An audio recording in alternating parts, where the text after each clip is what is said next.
नमस्ते मित्रांनो, लग्नाची बेडी या मालिकेच्या होणाऱ्या पुढील भागामध्ये आपल्याला असं पाहायला मिळणार आहे की इकडे शकुंतला आणि मधुराणी दोघीसुद्धा फोनवर बोलत असतात। त्यावेळेस मधु शकुंतलाला असं म्हणते, या प्लॅनमध्ये खूप रिस्क आहे, त्यामुळे आपण दोघीसुद्धा पकडले जाण्याची भीती आहे। त्यावेळेस शकुंतला म्हणते, काही झालं तरी हा प्लॅन आपल्याला करावाच लागेल। त्यानंतर एका कॅफेमध्ये राघव आणि कृष्णा भेटलेले असतात। तिथेच दोघांना लपून छपून मधुसुद्धा बघत असते।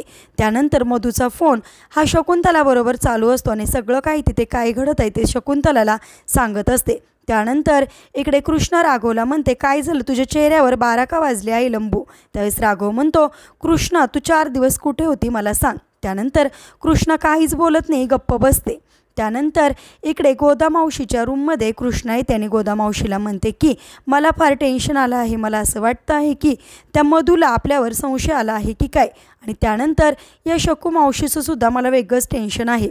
त्यानंतर लगेचच इकडे गोदामावशी म्हणते, कोण आहे शकू?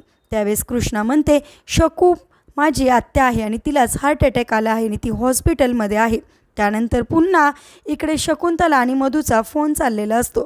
त्यावेळेस शकुंतला म्हणते, एकदा काही कृष्णा त्या शकू आत्याला बघायला हॉस्पिटलमध्ये गेली ना, तर आपल्याला सगळं काही सत्य समोर येईल की कृष्णाच सिंधू आहे, आपल्याला समजेल। परंतु आता इकडे शकुंतला आणि मधुचाच प्लॅन आपल्याला चौपट झालेला पाहायला मिळणार, कारण आता सिंधूच एक नवीन प्लॅन करणार आणि शकू आत्याचीच रत्न पारखेंच्या घरी एंट्री झालेली आपल्याला पाहायला मिळणार। असेच मालिकेच्या पुढील अपडेटसाठी चॅनलला सबस्क्राईब करा। थँक्यू।